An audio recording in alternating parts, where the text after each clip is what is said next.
the STEM education program at DRI. We create research-informed green boxes that contain hands-on activities that will spark your child's curiosity. Today, we're going to do another activity from our It's Electric green box. If you haven't watched the last video, I recommend starting there as these activities build off of each other.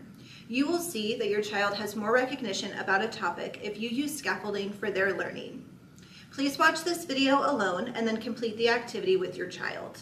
Today's lesson is about identifying electricity in your home and community. This is a good way to talk about electrical safety and helps your child categorize recognizable objects. The materials that you'll need for this activity are the sorting cards, a camera, markers, and a piece of paper.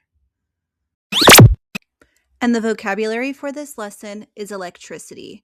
And for this activity, the definition is that it is produced and expressed in terms of movement and interactions of electrons.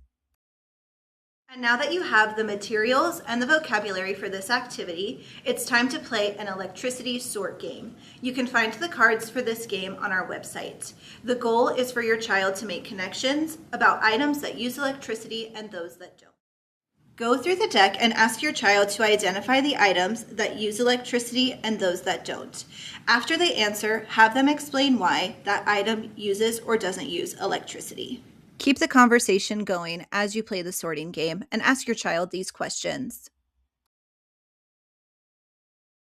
This is a chance for you to talk about being safe around things that use electricity. You can talk about the indicator or warning sign that is used in the sort game. This sign is used to indicate when something uses electricity. It's also helpful to make comparisons with objects that your child has already identified. Here's an example. Once you've played the sorting game with your child, it's time for them to create a deck of their own. You can go around and take photos or make a list of items that use and don't use electricity that then they can go back and create their own deck.